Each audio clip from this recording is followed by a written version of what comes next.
Haleluya. Kita berikan tepuk tangan bagi Tuhan kita. Haleluya. Tepuk tangannya masih tepuk tangan yang sukar berbuah. Tepuk tangan yang siap berbuah. Haleluya.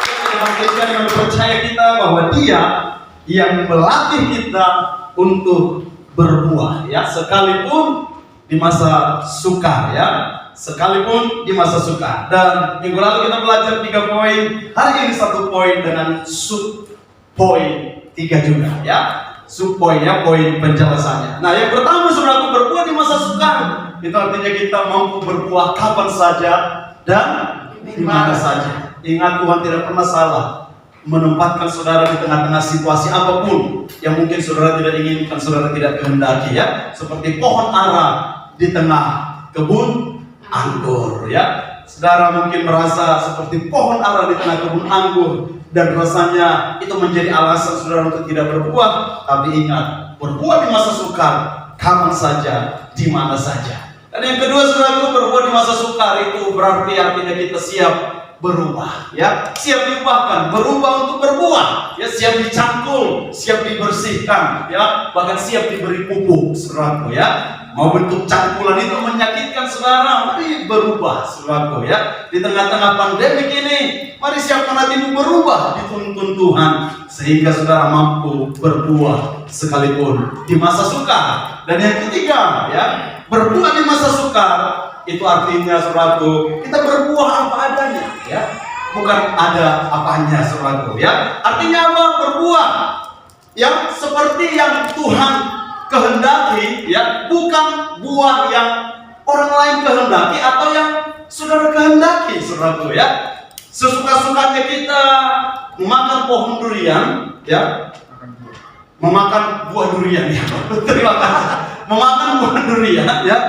Saudara, kita tidak bisa menemukannya di pohon mangga, saudaraku, ya. Artinya, kan ahli, saudaraku, ya, lakukan apa yang bisa saudara lakukan, bukan apa yang tidak bisa saudara lakukan, bukan hanya apa yang ingin saudara lakukan, bukan hanya apa yang orang lain ingin saudara hasilkan, tapi apa adanya kita. Dan yang paling simpel itu adalah buah bibir kita, saudaraku, ya. Buah bibir kita, ya, bukan buah yang harus wah dilihat orang, tapi sekali lagi apa adanya, ya, apa adanya kita, ya. Kalau orang lain itu, saudara, nanti kita akan masuk dalam poin yang keempat di penjabaran ini, ya. Kalau orang lain itu, ya, dunia ini, saudaraku, buah yang mereka inginkan dari kita itu mungkin beraneka ragam, bermacam-macam, tapi kita hidup bukan untuk menghasilkan buah yang dikehendaki dunia, tapi yang dikehendaki Tuhan, saudaraku, ya. Suatu ketika Pak Bang Yonan kasih sharing kepada kami, saudaraku, dan dia berkata, sekarang ini gereja menjadi tidak sehat karena ukurannya ABC, katanya. Selalu kita melihat, ya, buah gereja itu ABC. ABC itu apa? A, attendance, jumlah yang hadir, ya, kata beliau. Yang kedua, B-nya building, gedungnya yang megah, ya. Yang ketiga, cash, keuangannya.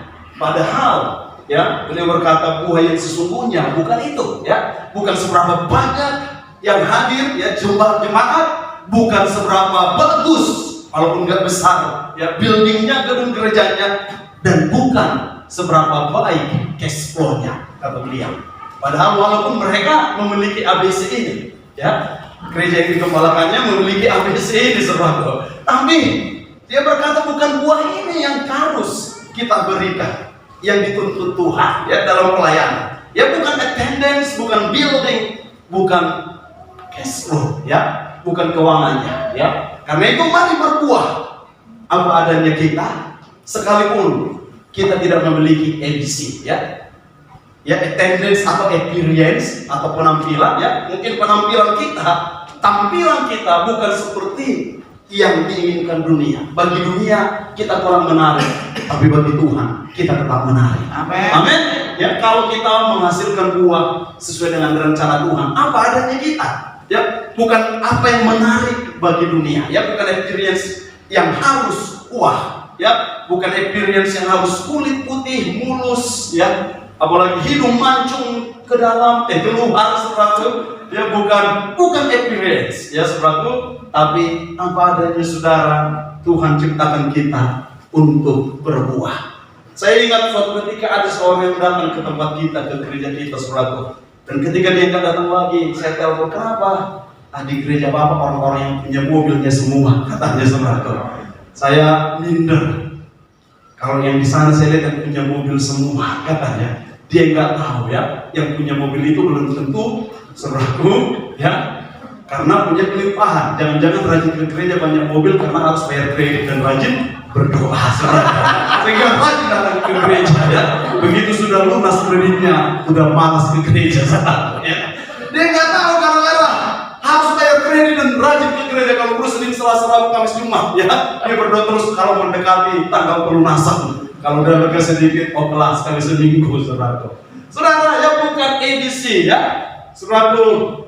Bukan itu yang kita lihat, karena kalau itu yang kita lihat kita bisa kecewa, saudaraku, ya. Nah, yang keempat sekarang, ya, berbuah di masa sukar itu artinya apa, saudaraku? Berbuah di masa sukar.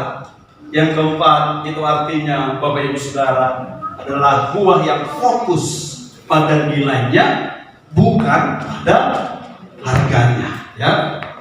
Berbuah di masa sukar itu artinya kita, saudaraku, menghasilkan buah berdasarkan nilai buah itu, bukan harga buah itu, ya.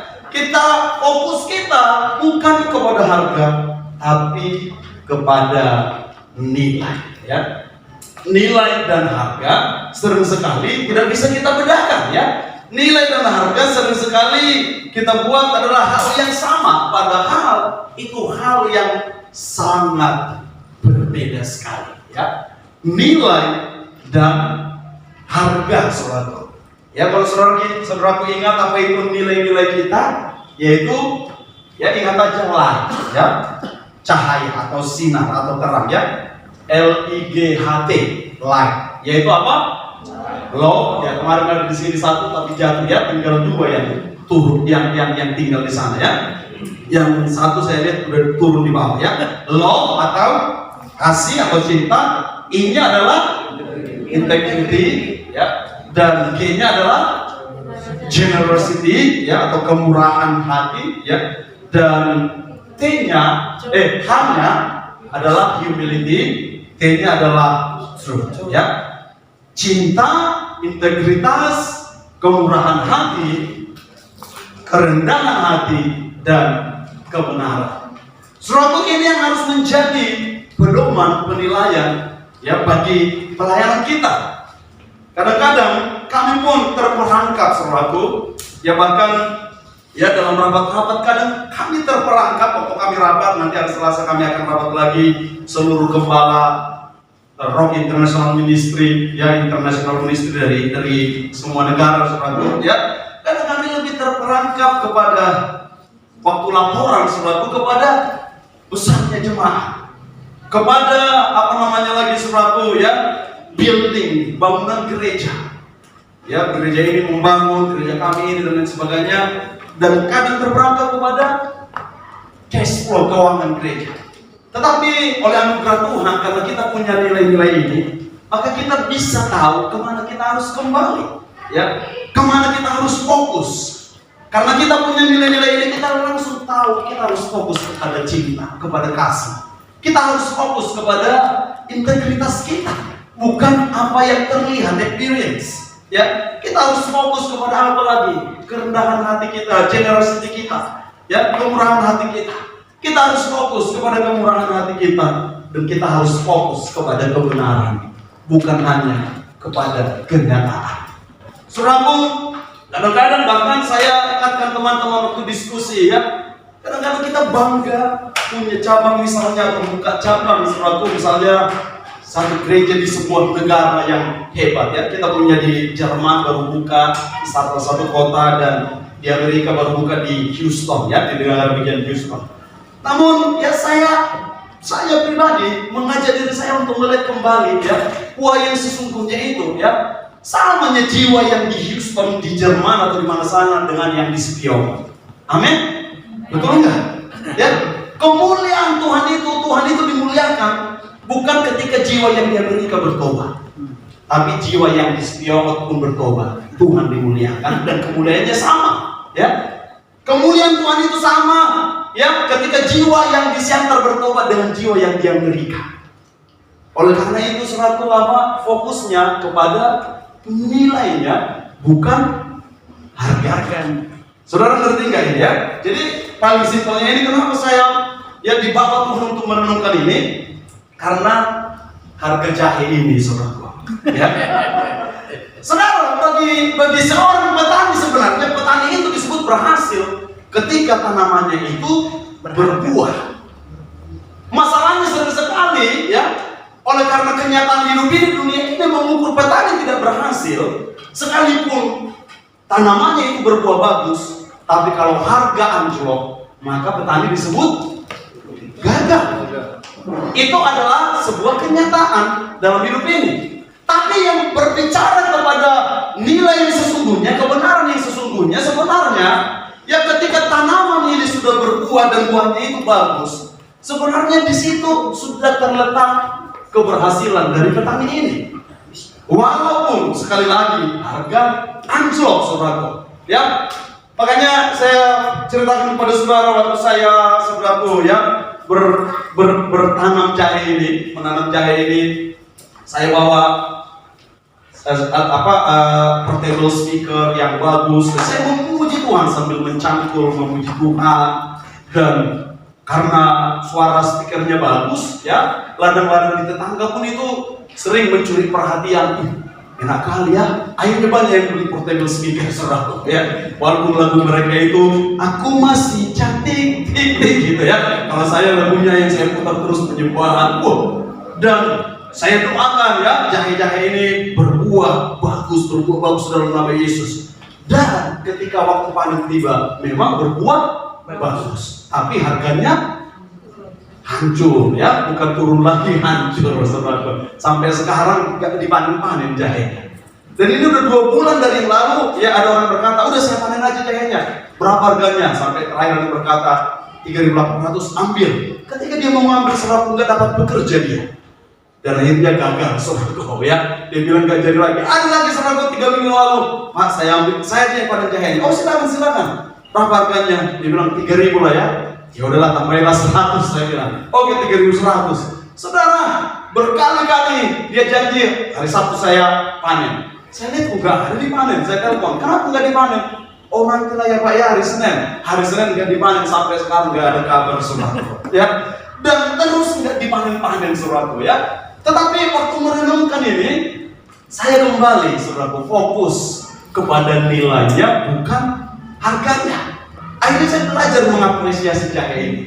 Jahe ini sudah berhasil. Ya, karena apa? Dia menghasilkan buah yang bagus. Yaitu nilainya dia adalah memberi kesehatan. Ya, harganya memang hancur, tapi dia sudah berhasil.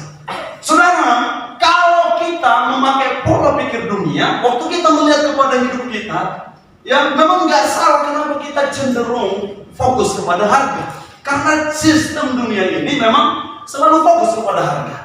Tetapi saya kemarin sempat membaca sebuah artikel bagus sekali.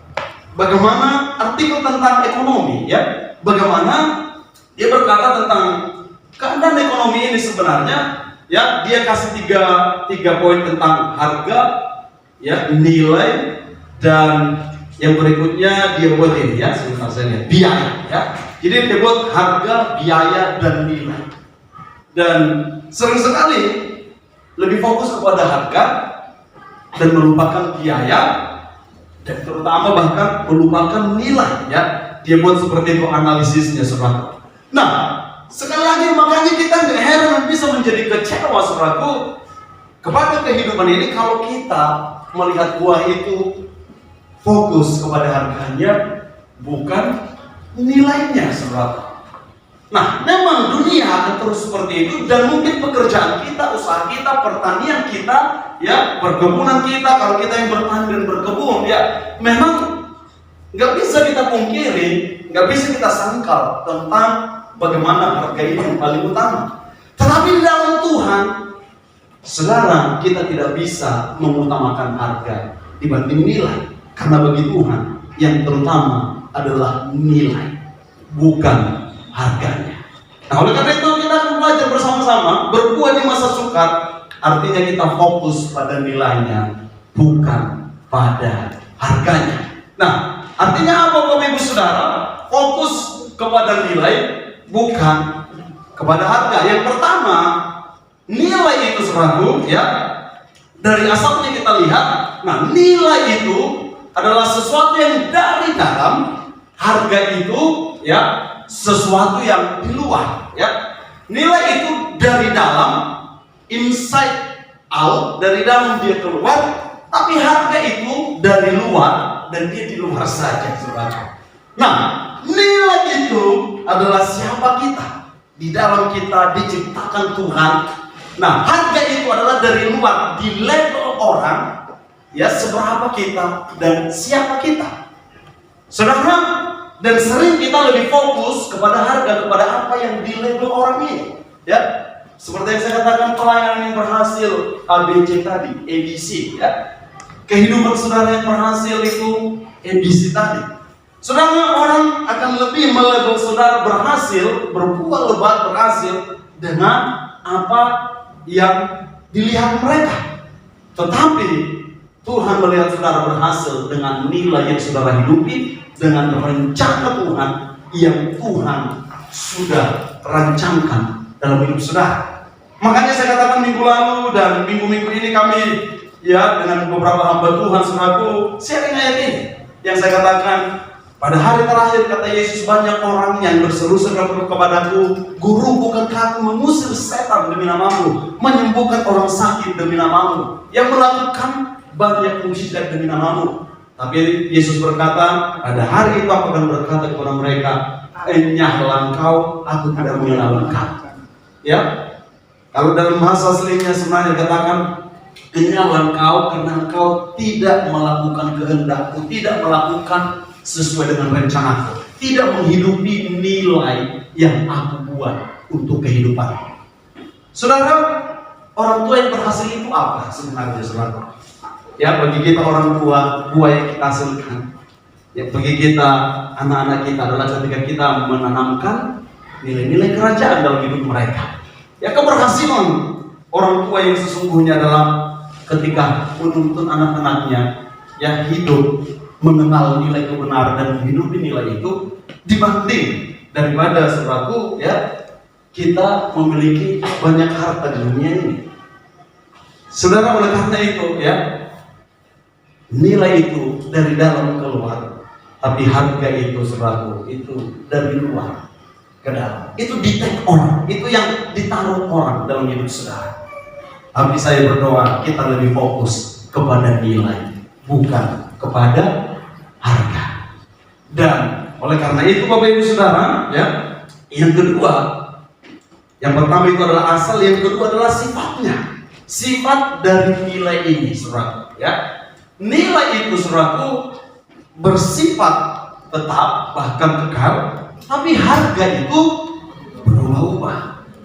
Oleh karena itu jangan heran misalnya suatu ketika karena saudara nolong seseorang atau karena perbuatan saudara itu menyenangkan seseorang, suatu ketika orang akan menghargai saudara sebagai seorang yang baik.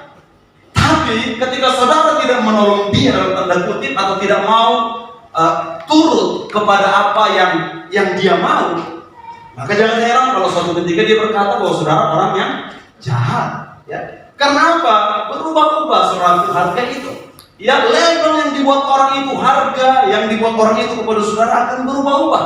Tetapi nilai itu sifatnya kekal. Ya, kita baca satu ayat dari Yohanes pasal 15 juga. Kalau Tuhan kehendaki kita berbuah lebat untuk memuliakan Dia adalah di ayat yang ke-8. Kita baca ayat yang ke-16 sekarang, ya. Yohanes 15 ayat yang ke-16, ya. Ini cuma satu ayat yang akan kita dengarkan dan bacakan hari ini. Oleh karena itu saya rindu kita baca bersama-sama dengan suara yang penuh nilai, ya, yang menghargai firman ini, bahwa firman itu berkuasa, ya, bukan berdasarkan harga tapi nilainya, ya, bukan berdasarkan apa yang dilihat orang atau apa yang kita lihat, tapi dari apa yang Tuhan kehendaki dari setiap firman Tuhan, ya. Yohanes 15 ayat 16, Silakan buka kitab saudara kalau tidak bisa saudara lihat di sini. Tapi kalau saudara bisa baca bersama-sama dari layar sini ini, kita baca sama-sama ya. Yang siap membacakan firman Tuhan katakan amin. Amin. Amin. Haleluya. 2, 3. Bukan kamu yang memilih aku, tetapi akulah yang memilih kamu. Dan aku telah menetapkan kamu supaya kamu pergi dan menghasilkan buah, dan buahmu itu tetap, supaya apa yang kamu minta kepada Bapa dalam namaku diberikannya kepadamu. Haleluya. Luar biasa ya ayat ini.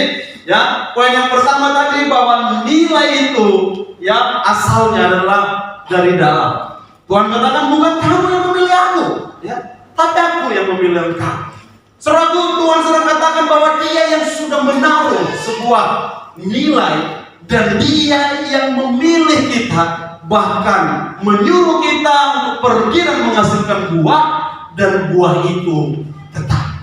Ya, oleh karena itu buah yang tetap itu dilihat dari nilainya, bukan harganya. Ya, karena apa? Harga berubah-ubah, tapi buah itu tetap, bahkan kekal. Makanya saya katakan keberhasilan ya dari buah-buahan tadi, contohnya adalah apel. Tadi saya mau beli sebenarnya apelnya, tapi nggak ketemu yang segar. Ya, contohnya apel, saudaraku ya. Apel itu, saudaraku, harganya berubah-ubah. Tapi nilainya apel ini apa sebenarnya? Nilainya adalah memberi gizi kepada tubuh kita. Jeruk, saudaraku ya, harganya akan berubah-ubah, tapi nilainya yang tetap apa?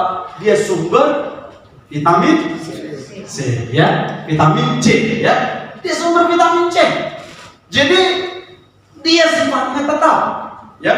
Sekalipun dari luar harganya berubah-ubah, mungkin karena proses di pasar, saudaraku, spekulan di pasar, ya, diborong semua. Kayak kemarin ada ceritanya abangnya Pak Vio, ada yang memborong haminjon. Haminjon apa itu bahasa Indonesia? Kemenyan, ya, kemenyan. Ya, dari harga biasa 25.000 sekilo diborong semua. Dan akhirnya buat dia digudangkan. Sesudah berbulan-bulan orang pasar kekurangan, saudara mencari-cari, baru dikemas pelan-pelan. Akhirnya harganya ratusan ribu per kilo. Petani pun pertama-tama, saudaraku ya, bingung apa arti ini semua, tapi akhirnya saudaraku mereka sadar, wah bagus gitu ya. Salah satu daerah diceritakan seperti itu. Saudaraku ya, harga berubah-ubah, tapi nilai itu kekal. Mau harga jeruk itu mau seperti apa pun berubah-ubah, tapi dia akan tetap menjadi buah yang berhasil bagi dirinya, saudaraku ya, adalah ketika dia mengandung vitamin C, ya, vitamin C, ya. Karena dia menghasilkan itu yang tetap, ya, itu yang dia hasilkan, saudara. Nah, makanya Tuhan katakan bukan kamu yang memilih aku. Saudara, setiap kita yang ada di tempat ini, ya, kita ada karena dipilih Tuhan. Dan Tuhan pilih kita dikatakan untuk berbuah, dan buah kita itu tetap, ya, buah yang tetap, bukan buah yang berubah-ubah. Apa itu buah yang tetap? Nilainya, bukan harganya. Ya, nilainya bukan harganya. Waktu saudara berbuat kebaikan, kadang-kadang kebaikan itu bisa jadi menyakitkan bagi orang lain.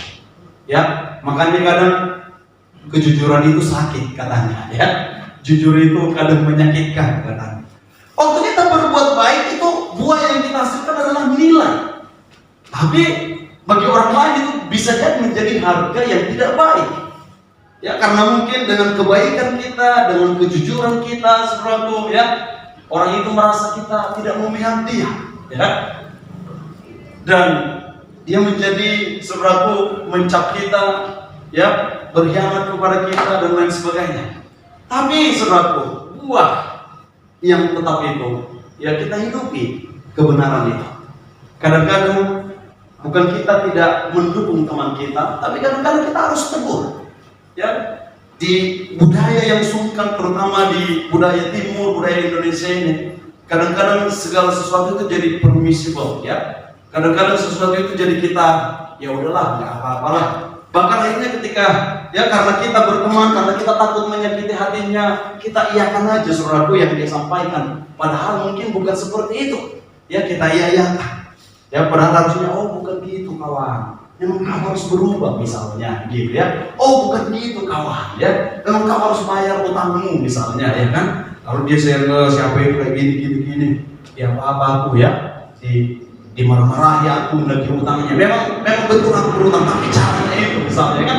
Kadang-kadang kita betul memang kesal kali dia mau dan lain sebagainya. Padahal harusnya kita bisa katakan apa? Itu hal yang berbeda, tapi memang kamu harus bayar utangmu misalnya contohnya Saudaraku, oleh karena itu nilai itu harus tetap nilai yang menjadi buah kita itu harus tetap. Nah, sering sekali di sini saudaraku bahwa orang melihat bagaimana ayat ini berkata supaya apa yang kamu minta kepada Bapa dalam namaku diberikannya kepadamu. Padahal mereka melupakan menghasilkan buah duluan.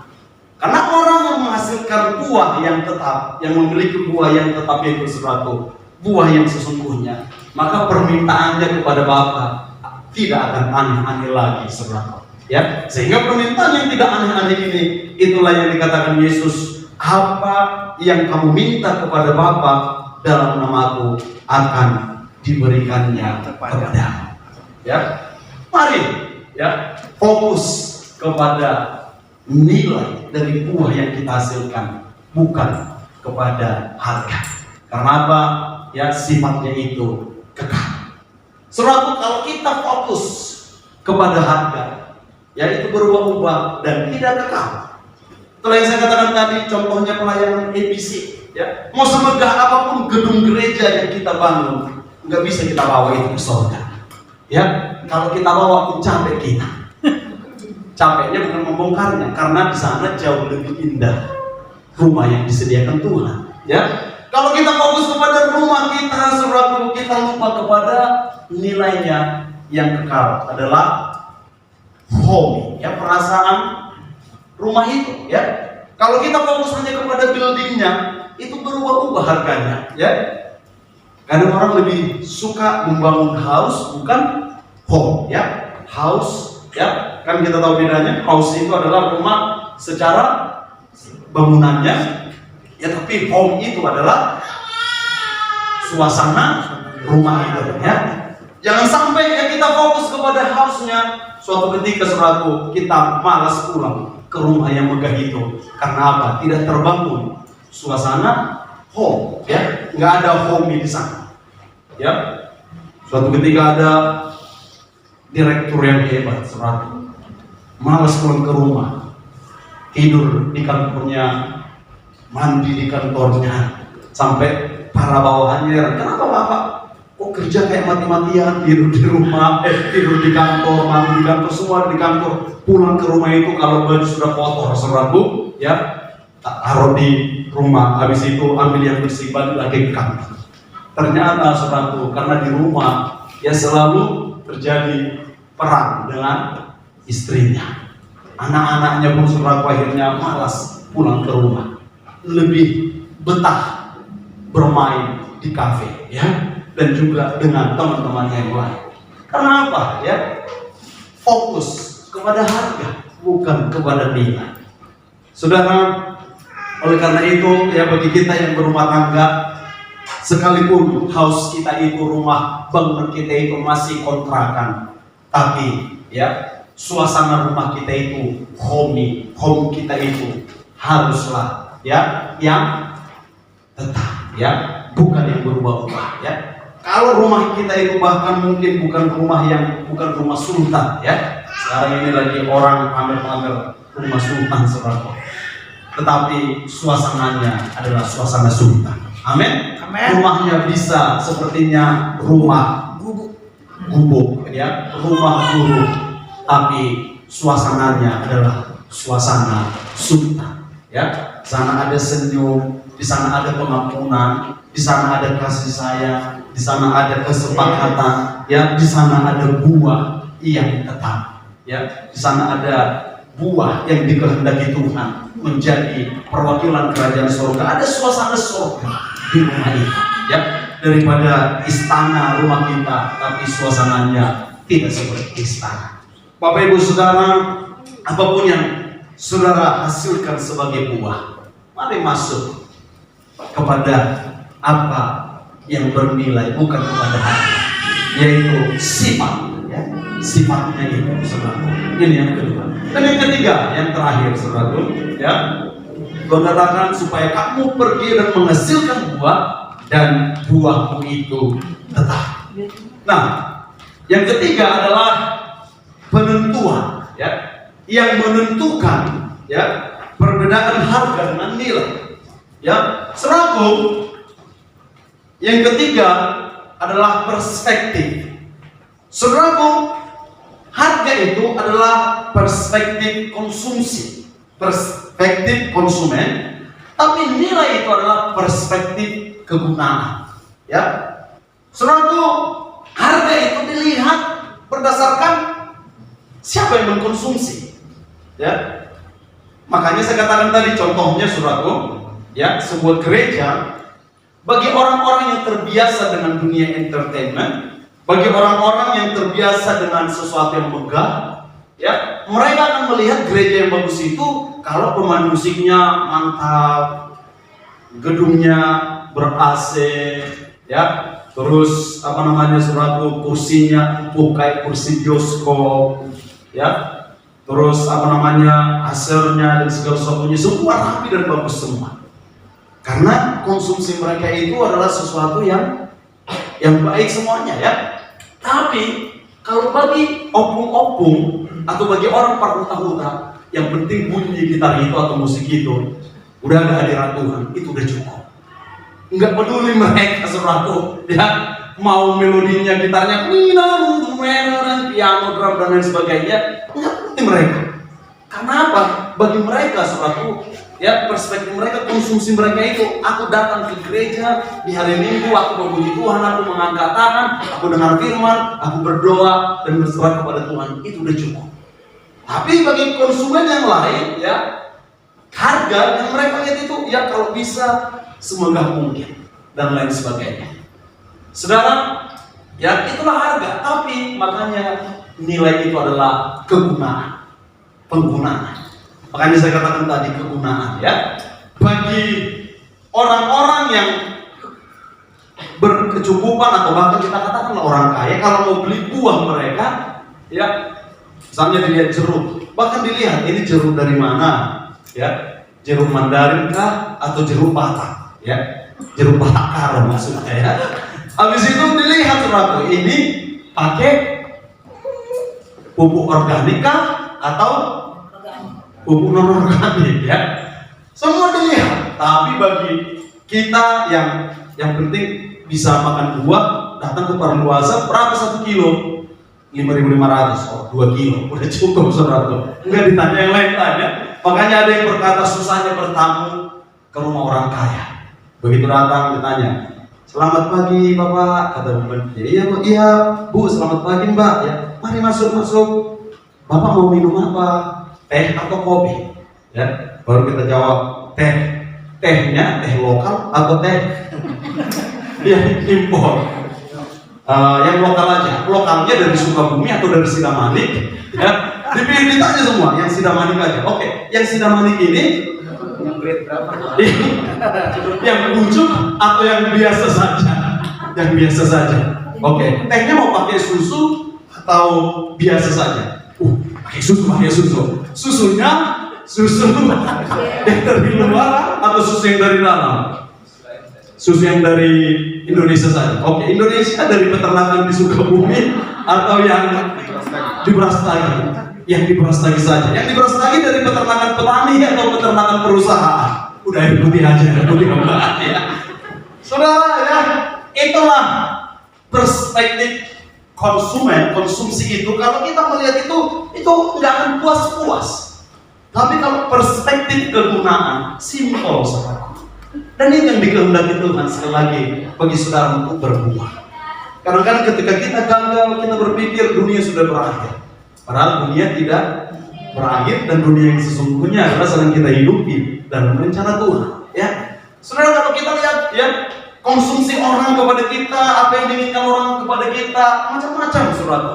Ya, udah pintar kita masih kurang pintar, ya, udah baik kita masih kurang baik, saudara. Udah rajin kita masih kurang rajin. Karena apa? Harga yang mereka taruh itu, ya, harga itu perspektif konsumsi. Ya, tapi bagi kegunaan, sekecil apapun kebaikan yang kita lakukan, saudaraku, bagi Tuhan, ya, itu menyenangkan hatinya. Saudara, ya sehebat apapun pekerjaan yang kita lakukan kadang-kadang masih kurang hebat bagi dunia. Ya, udah menjadi anak yang baik, masih kurang baik. Tapi bagi Tuhan, saudaraku, sekali lagi, sesuatu yang kekal, itu perspektifnya, dari fungsinya, dari kegunaannya. Oleh karena itu penentuan dari buah, dari apa yang bisa kita hasilkan itu, ya, mari fokus pada nilainya, yaitu ditentukan oleh si pengguna. Siapa yang menggunakan kita? Raja segala raja, Tuhan kita. Makanya saudaraku, ya, seperti lagu itu, hidupku hanya ditentukan oleh perkataan Tuhan. Kita hidup bukan untuk menggenapi agenda dunia, tapi kita hidup untuk menggenapi agenda si pengguna, sang raja kita, yang menciptakan kita untuk sebuah pekerjaan baik yang sudah dia siapkan sebelumnya, dan dia mau kita hidup di dalamnya. Saudara, mari miliki, ya, yang menentukan saudara berbuah dan berhasil itu bukan karena apa yang dikatakan dunia saudara sudah berhasil dan berbuah, tapi apa yang dikatakan sang penentu, si penentu kita yang menentukan, yaitu adalah bagaimana kita berguna bagi kerajaan. Ya, bagaimana, ya, kita berguna bagi pengembangan kerajaan surga. Memang dari segi harga, dari segi perspektif, dari segi konsumsi saudara yang diinginkan orang, ya, mungkin kita cuma bisa, ya, melakukan sesuatu yang tidak terlalu penting menurut orang lain. Tapi bagi Tuhan itu tetap penting ketika kita melakukannya dengan segenap hati. Saudara, mungkin bagi orang dunia, bahkan bagi pelayanan, ya, yang dipandang oleh dunia ini, kita cuma bisa menjadi asam, cuma bisa menjadi penerima tamu. Tapi, ya, bagi Tuhan apa yang sudah kita lakukan itu, kita sudah bisa berguna, ya, selama kita hidup, selagi kita bernapas, kita lakukan sesuatu menghasilkan buah, dan buah itu tetap. Bagi guru-guru biasanya saudaraku, penentunya itu, ya, sama seperti perspektif konsumsi itu adalah nilainya adalah nilai di sekolah, ya. Tapi bagi si pengguna, yaitu Tuhan yang menggunakan kita, adalah ketika kita rajin belajar, berusaha dengan sekuat tenaga kita, saudaraku, ya, dan melakukan tugas dan tanggung jawab kita sebagai pelajar. Saudara, itu sudah menjadi buah yang kita berikan bagi Tuhan, ya. Karena itu penentuannya bukan perspektif konsumsi, tapi penentuannya adalah perspektif kegunaan, ya, perspektif kegunaan. Saudara, mungkin kita merasa gagal, tapi kadang-kadang kegagalan kita itu justru di tengah-tengah kegagalan itu kita justru berguna maksimal. Daripada kita berhasil menurut kita dan menurut orang lain, tapi kegunaan kita tidak, ya, melakukan atau tidak mencapai apa yang semestinya kita capai. Saudara, secara konsumsi mungkin, ya, keberhasilan kita itu mungkin kita berhasil dengan karir yang bagus, berhasil dengan usaha yang bagus, berhasil dengan mencapai materi yang banyak, ya, secara konsumsi. Tapi kegunaan kita, kalau kita saudaraku, ya, tidak berhasil melihat apa yang Tuhan kehendaki, katakanlah mungkin sebagai bapak, sebagai suami, sebagai istri, dan lain sebagainya, saudaraku, justru, ya, penentuannya buah kita justru tidak menjadi buah yang tetap. Bapak Ibu Saudara, beberapa minggu ini saya merenung tentang kehidupan Raja Daud. Bagi banyak orang, Daud itu adalah pribadi, atau katakanlah dari perspektif orang tua, ya, adalah orang tua yang hebat katanya. Tapi ada juga orang tanggapan yang berkata Daud itu sebagai orang tua yang tidak hebat. Nah, menurut saudara, Daud itu sebagai orang tua, sebagai raja tentu dia hebat, ya, dia kalahkan musuh-musuhnya. Sebagai orang tua, menurut saudara, dia orang tua yang hebat, yang bagus atau tidak? Hebat. Hebat. Menurut Mayu saya hebat. Yang lain? Tidak. Ada yang tidak, ya? Saudaraku, ya, ada sebuah kisah kalau saudara tahu anak-anaknya Daud itu saling bunuh-bunuh, ya, dan bahkan ada sesama anaknya, saudaraku, ada anaknya laki-laki, ya, memperkosa saudaranya perempuan yang beda ibu, ya. Dan terakhir, saudaraku, ada juga kisahnya anaknya mengkudeta dia menjadi raja. Dan banyak orang yang berkata itulah kegagalannya Daud. Saudara, kalau kita melihat kepada perspektif ini, memang, ya, bagi kita semua punya hak untuk menilainya. Tapi Tuhan yang paling tahu, Tuhan yang paling mengerti. Dan bagi saya, tafsir saya, ya, secara tafsir saya, secara kegunaan, bahkan Daud sebagai orang tua, dia adalah orang tua yang berhasil, ya. Walaupun banyak anak-anaknya yang itu tadi yang melakukan kejahatan. Kadang-kadang saudara, kita sebagai orang tua, karena keberhasilan kita diukur dari anak-anak kita. Dan banyak orang tua yang jadi stres, merasa gagal. Apalagi yang orang tua yang dulu-dulu yang banyak anaknya, katanya kalau 9 anaknya ada nyala punya 1 katanya gitu, ya. Kalau sekarang kan udah dikit. Banyak orang tua itu di masa tuanya itu stres, saudara, karena 1 anaknya, ya. Dan bahkan ada memang yang menilai dan berkata gagal dia karena anaknya yang kayak gini seperti ini. Saudara, itulah perspektif konsumsi yang akan beraneka ragam. Tapi kadang-kadang saya kasihan lihat orang tua, bagi saya dia sebenarnya sudah berhasil. Sekalipun anak-anaknya mungkin menurut dunia belum berhasil atau bahkan tidak berhasil. Tapi kita lihat kegunaannya. Kadang-kadang, ya, orang tua yang baik belum tentu seorang anaknya akan langsung baik. Tapi saya percaya apa yang dilakukan orang tua ini tidak sia-sia. Ya, beberapa hari ini kami fokus tentang regenerasi kepemimpinan. Banyak orang yang berkata, ya, bahkan suara gembala kayak kemarin saudara dengarkan, ya, Musa orang yang hebat karena dia menghasilkan siapa? Siapa yang dihasilkan Musa penerusnya? Yesus. Ya. Elia orang yang hebat karena dia menghasilkan Elisa. Dan ada banyak tafsir, kami hamba-hamba Tuhan ini berkata Yosua gagal karena tidak menghasilkan generasi selanjutnya. Tapi sekali lagi semua itu perspektif karena kita sebagai konsumen. Bagi Tuhan, saudaraku, ya, belum tentu seperti itu. Saudara, mungkin ada dalam masa-masa saudara merasa gagal, saudara merasa tidak maksimal. Karena apa? Mungkin pakai perspektif harga, yaitu perspektif penentuannya dari segi konsumen, dari segi konsumsi. Tapi coba balik kepada, serahkan semua kepada perspektifnya, penentunya adalah Tuhan itu. Mau orang bilang gagal, bahkan mau saudara merasa saudara gagal, tidak maksimal, belum berhasil, dulu cita-citaku, aku yang umur sekian punya rumah, umur sekian punya mobil, ya umur 25 punya rumah aku, gitu, ya.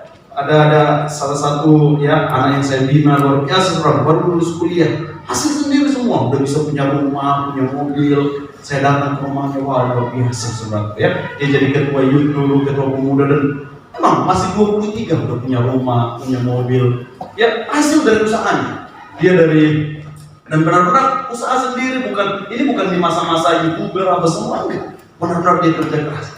Tapi ada juga saudara, anak yang saya bina, ya, sama punya cita-cita yang sama, 20 sekian punya rumah, punya mobil, ya, 24 punya rumah, 25 punya rumah, ya, 52 belum punya rumah, saudara, ya, masih kontrak sana kontrak sini dan lain sebagainya. Tapi sekali lagi penentuannya, dia berbuat tetap, dia menghasilkan buah, bukan dari itu semua. Ya, saya kaget suatu ketika ada seorang hamba Tuhan menjabarkan tentang Yosua. Dan bagi saya ini perspektif baru, bagi saudara pun perlu dengar ini. Dia berkata Yosua itu justru luar biasa. Generasinya dia, saudara, dia sebut siapa? Ya, Rahab. Saudara tahu Rahab? Tahu cerita Alkitab, Rahab seorang pelacur yang bukan bangsa Israel, ya, tapi diselamatkan karena dia percaya kepada Allah Israel. Dan dia berkata, justru keberhasilan Yosua luar biasa, dia menghasilkan Rahab. Saudara tahu Rahab itu dia jadi garis keturunan Yesus lahir di dunia ini. Dan saya setuju dengan perspektif ini. Luar biasa kalau Tuhan bukakan, makanya ya kita terbatas menilai segala sesuatu untuk membuat itu sebagai penentu dalam hidup kita. Ya, ada yang berkata aku gagal, rumah tanggaku kayak gini, istriku kayak gini, suamiku kayak gini, anak-anakku kayak gini. Jangan langsung menyerah, ya, karena saudara punya Tuhan yang tidak pernah gagal. Yes, amen. Biarlah penentuan itu ya datangnya dari Sang Pengguna yang menggunakan kita, yaitu Raja segala raja, Tuhan Yesus Kristus. Karena itu ya, mau usia kita seusia apapun, ya, mau perjalanan hidup kita dipenuhi dengan kegagalan atau mungkin ya kekurang maksimalan, tapi mari bangkitkan hidupmu, dengarkan apa yang dikatakan Tuhan. Bukan kamu yang memilih aku, tapi aku yang memilih engkau dan menentukan engkau untuk berbuah tetap, ya, sehingga apapun yang kamu minta kepada Bapa dalam namaku, aku akan memberikannya kepadamu. Kali setiap kita yang rindu untuk berbuat tetap, buat suatu fokus kita kepada nilai, bukan harga. Kita bangkit berdiri bersama-sama. Lagu yang tadi sungguh memberkati saya, kali ini kita naikkan lagu ini menjadi doa kita, pengharapan kita, keyakinan kita bahwa Dia tidak pernah gagal. Dia yang lebih tahu cara untuk menolong kita, cara yang terbaik untuk memakai kita bagi kemuliaannya. Haleluya. Mari bawa hatimu kepada Tuhan, biarlah kita menjadi umat yang selalu berbuah, bukan karena harga yang diberikan dunia ini tentang buah yang kita hasilkan, tapi kepada apa yang dikehendaki Tuhan bagi kita. Haleluya. Terima kasih Tuhan. Ku percaya Kau Tuhan yang tak pernah gagal, menjadikanku lebih dari pemenang. Ku percaya Kau Tuhan yang tak pernah lalai, menepati janji-janjimu. Ku percaya Kau Tuhan, Kau Tuhan yang tak pernah gagal. Kau tak pernah gagal, lebih dari pemenang. Ku percaya Kau Tuhan yang tak pernah lalai, menepati janji-janjimu. Di dalam segala apa yang kami lalui dan apa yang terjadi dalam hidup kami, biarlah kami percaya Engkau yang lebih tahu, Engkau yang penentu dalam kehidupan kami Tuhan. Karena itu kami kuatkan hati kami dan kami katakan Kau yang lebih tahu dari segala apa yang Kau izinkan dalam hidup kami. Hati kami tenang di dalam rencana-Mu. Terima kasih Tuhan, Kau yang lebih tahu, yang lebih tahu cara untuk membuka jalanku. Kau yang lebih mengerti cara untuk menolong hidupku. Engkau yang lebih tahu,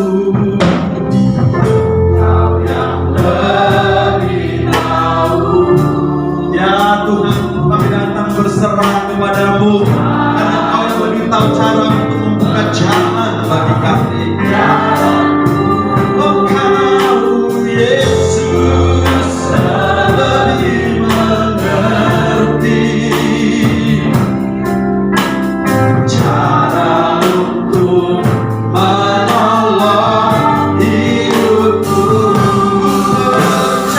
Percaya Kau Tuhan yang tak pernah gagal, menjadikanku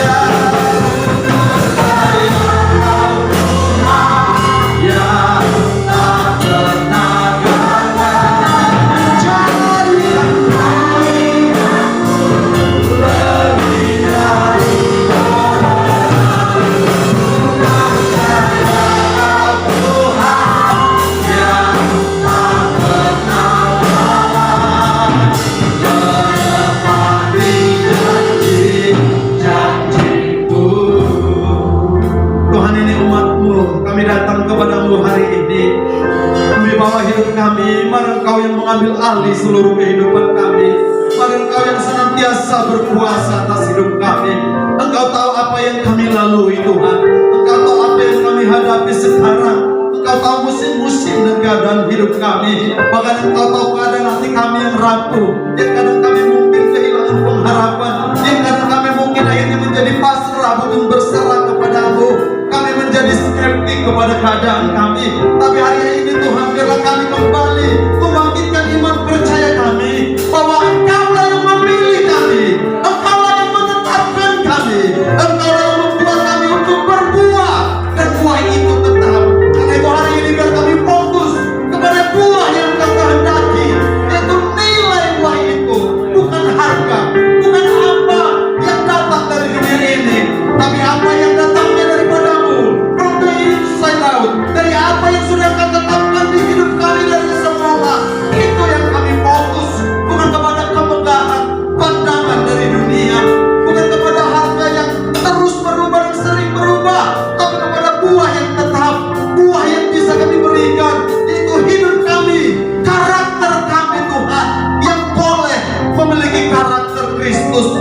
Dan biarlah kami boleh fokus kepada apa yang Kau tentukan, kepada apa yang Kau rancangkan, kepada apa yang Kau kehendaki untuk hidup kami berguna bagi kerajaan-Mu.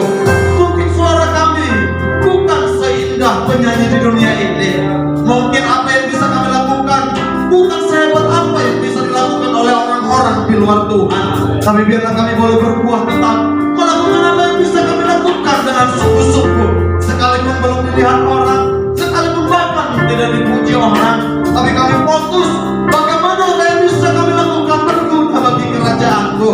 Bahkan ketika dunia mengatakan kami gagal, ketika dunia mengatakan dengan ukuran-ukurannya kami telah melampaui masa keemasan kami, tapi kami mau percaya Bapa, bahwa apa yang Kau tentukan dalam hidup kami, Engkau adalah Tuhan yang tidak pernah gagal. Karena itu kami mau terus bangkit, kami mau terus melakukan apa yang bisa kami lakukan.